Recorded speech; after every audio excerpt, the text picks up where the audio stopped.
രമ്യ ബസ്സിൽ കയറിയതിന് പിന്നാലെ രവിയും bike start ചെയ്ത് ഇറങ്ങി. ബൈക്ക് ഓടിക്കുന്നതിനിടയ്ക്ക് അവൻ്റെ മനസ്സിൽ കൂടി പല പല ചിന്തകൾ കടന്നുപോയി.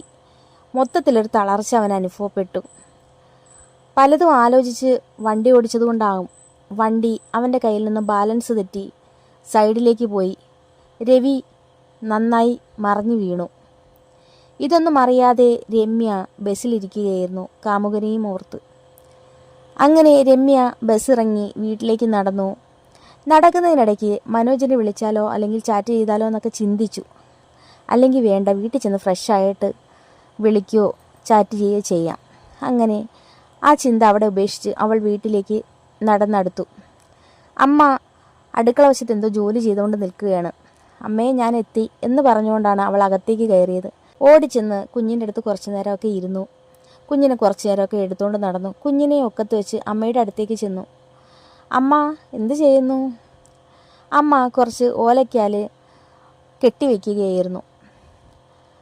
അവൾ കോളേജിലെ വിശേഷവും കൂട്ടുകാരുടെ കാര്യങ്ങളുമൊക്കെ പറഞ്ഞു. അതിനുശേഷം കുഞ്ഞിനെ ഒരിടത്തിരുത്തി കളിപ്പാട്ടം കൊടുത്ത് അടുക്കളയൊക്കെ വൃത്തിയാക്കാനും ക്ലീൻ ചെയ്യാനും ഒക്കെ ചെന്നു. അതിനുശേഷം പെരയ്ക്കകമൊക്കെ തൂത്ത് എല്ലാം ഒതുക്കിയതിന് ശേഷം കുഞ്ഞിനെ അമ്മയെ ഏൽപ്പിച്ചു കുളിക്കാനായി പോയി. രവി വരേണ്ട സമയമായിട്ടും രവിയെ കാണാഞ്ഞപ്പോഴത്തേക്ക് അമ്മ തിരക്കാൻ തുടങ്ങി. അവൻ വരേണ്ട സമയം കഴിഞ്ഞല്ലോ രമ്യയെ, എന്താ കാണുന്നില്ലല്ലോ, നീ ഒന്ന് വിളിച്ചു നോക്കാഞ്ഞി എന്ത്? ഓ, രവിയേട്ടൻ ഇങ്ങ് വരും, അവൾ താല്പര്യം ഇല്ലാത്ത മട്ടിൽ പറഞ്ഞു. രവിയേട്ടൻ എന്ത് കൊച്ചുകുട്ടിയാണോ? അമ്മയ്ക്ക് അങ്ങ് ഭയങ്കര ആദി തന്നെ. അമ്മയുടെ മോനാണോ? പറയുന്ന കേട്ടാ തോന്നുന്നു ഞാൻ മരുമോളും രവിയേട്ടൻ അമ്മയുടെ മോനുമാണെന്ന്. ഒന്ന് അടങ്ങ്. രവിയേട്ടൻ ഒരാണല്ലേ, അദ്ദേഹം ഇങ്ങ് എത്തും. സാധനങ്ങൾ എന്തെങ്കിലുമൊക്കെ വാങ്ങിക്കാൻ കടയിൽ കയറിയതായിരിക്കും. ചുമ്മാ ഇങ്ങനെ എപ്പോഴെപ്പോഴും വിളിച്ചുകൊണ്ടിരിക്കേണ്ട കാര്യം എന്താ? അവൾക്ക് നന്നായി ദേഷ്യം വന്നു. അതിനുശേഷം അവൾ ടി വിയുടെ മുന്നിൽ കുറച്ച് നേരം ഇരുന്നു. അമ്മേ, എനിക്ക് കുറച്ച് പഠിക്കാനുണ്ട്, ഞാൻ റൂമിലോട്ട് പോട്ടെ, കുഞ്ഞിനെ അമ്മ നോക്കണേ. അമ്മ ഒന്നും മിണ്ടിയില്ല. അമ്മയുടെ മനസ്സിൽ മൊത്തം രവി വരാത്തതിനെക്കുറിച്ചായിരുന്നു.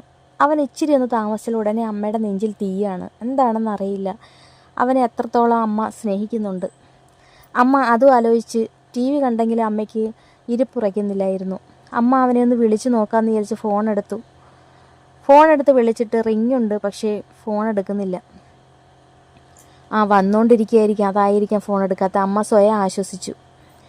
അങ്ങനെ രമ്യ റൂമിനകത്തേക്ക് കയറി ഡോറടച്ച് ഫോൺ എടുത്തു. പഠിക്കാനെന്നാണക്ക് ബുക്കെല്ലാം നിരത്തി വെച്ചു.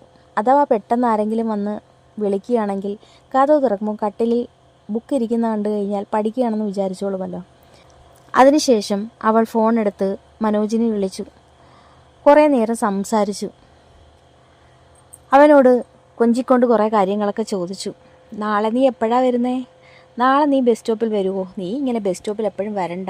ഇവനോട് പറഞ്ഞാൽ ഒരു തരത്തിൽ കേൾക്കില്ല. നീ എന്നെ കാണണമെന്ന് ആഗ്രഹം ഉണ്ടെന്നും പറഞ്ഞുകൊണ്ട് നീ ഇങ്ങനെ ബൈക്കിൽ എൻ്റെ പിറകെ വരാനും എന്നെ ബസ് സ്റ്റോപ്പിൽ കൊണ്ടാക്കാനും ബസ് സ്റ്റോപ്പിൽ നിന്ന് സംസാരിക്കാനും ചായ കുടിക്കാനും ഒക്കെ അങ്ങനെയൊന്നും ആഗ്രഹിക്കരുത്. ഞാനിപ്പോൾ പഴയ നിൻ്റെ കാമുകിയല്ല, ഞാനൊരു ഭാര്യയും അമ്മയും ഒക്കെയാണ്. ഭർത്താവിൻ്റെ ഫ്രണ്ട്സോ അല്ലെങ്കിൽ ആരെങ്കിലും കണ്ടു കഴിഞ്ഞാൽ പിന്നീടുള്ള എൻ്റെ ജീവിതം എന്താണെന്ന് നീ ആലോചിച്ചിട്ടുണ്ടോ? പിന്നീടുള്ള ജീവിതം എന്തുവാ? നിൻ്റെ ഭർത്താവ് നിന്നെ ഡിവോഴ്സ് ചെയ്യും, ഞാൻ നിന്നെ കല്യാണം കഴിക്കും, അത്രയേ ഉള്ളൂ.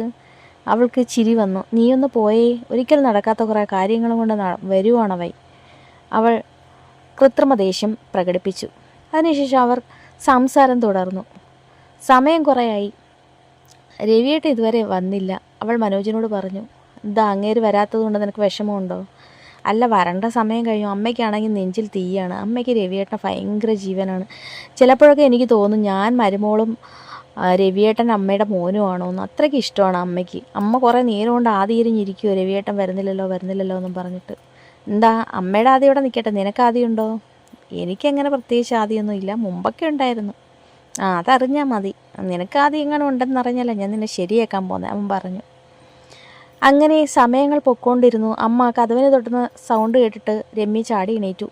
മനോജ്, ഞാൻ പിന്നെ വിളിക്കാം, അമ്മ കതവിന് തട്ടുന്നു കേട്ടോ. സമയം പോയത് അറിഞ്ഞില്ല, ഒരുപാടായി സമയം. രവിയേട്ടൻ വന്ന് കാണത്തില്ല. വന്നെങ്കിൽ രവിയേട്ടനായിരുന്നേനെ എന്നെ വിളിക്കുന്നത്. നോക്കട്ടെ, ഞാൻ എന്തെങ്കിലും ഉണ്ടെങ്കിൽ നിന്നെ അറിയിക്കാം എന്ന് പറഞ്ഞ് അവൾ ഫോൺ കട്ട് ചെയ്തു. അവൾ ഫോൺ മാറ്റിവെച്ച് ഒരു ബുക്ക് എടുത്ത് കയ്യിൽ പിടിച്ച് കതവ് തുറന്നു. നീ പെരയ്ക്കകത്ത് അടച്ചു മൂടിയിരുന്ന് പഠിച്ചുകൊണ്ടിരുന്നോ? രവി ഇതുവരെ വന്നില്ലല്ലോ, അവനെ വിളിച്ചിട്ട് ഫോണും എടുക്കുന്നില്ല. സമയം എന്തായെന്നറിയാവോ? അമ്മയ്ക്ക് ദേഷ്യം വരുന്നുണ്ടായിരുന്നു.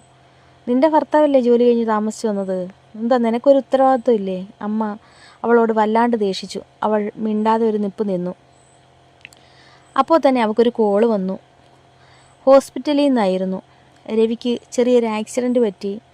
എത്രയും പെട്ടെന്ന് ആരെങ്കിലും ചെല്ലണമെന്ന് പറഞ്ഞിട്ടായിരുന്നു ഫോൺ കോൾ. ഇതെങ്ങനെ അമ്മയോട് പറയുമെന്നായിരുന്നു രമ്യ ആലോചിച്ചത്. അവൾക്ക് പക്ഷേ പ്രത്യേകിച്ചൊന്നും തോന്നിയില്ല. മനോജ് അവളുടെ മനസ്സിൽ കിടക്കുന്നത് കൊണ്ടായിരിക്കാം രവിയോടൊപ്പം നല്ല അകൽച്ചയുണ്ട്. ആക്സിഡൻറ്റ് പറ്റിയെന്നറിഞ്ഞിട്ടും അവൾക്ക് യാതൊരു കുലുക്കവും തോന്നാഞ്ഞത് അതായിരുന്നു. അവൾ കൂളായി നിന്നു. അമ്മ ചോദിച്ചു, ആരാ വിളിച്ചത്, എന്തു പറ്റി? അത് ഹോസ്പിറ്റലിൽ നിന്ന് അമ്മേ, രവിയായിട്ട് എന്തോ ചെറിയൊരു ആക്സിഡൻറ്റ് പറ്റി. ബന്ധുക്കൾ ആരെങ്കിലും അങ്ങോട്ട് ചെല്ലേ. അമ്മ അപ്പം തന്നെ ആർത്ത് നിലവിളിക്കാൻ തുടങ്ങിയോ, എൻ്റെ പൊന്നുമോനെന്ന് എന്ത് പറ്റി, എൻ്റെ പൊന്നുമോൻ എന്ത് പറ്റി? അമ്മ ഒന്നും ബഹളം വയ്ക്കാതെ, രവിയേട്ടനൊന്നും പ്രശ്നങ്ങളൊന്നും ഇല്ല. പ്രശ്നം ഉണ്ടെങ്കിൽ അവരിങ്ങനെ സംസാരിക്കുമോ? നീ ഒരു ഭാര്യയാണോ? നിനക്കെന്താ ഇത് കേട്ടിട്ട് യാതൊരു വിഷമവും തോന്നുന്നില്ലേ? നിൻ്റെ കുഞ്ഞിൻ്റെ അച്ഛനല്ലേ അവൻ. എനിക്ക് വിഷമമില്ലെന്ന് അമ്മയോട് ആര് പറഞ്ഞ്? അമ്മയും മോളും തമ്മിൽ ഉടക്കായി.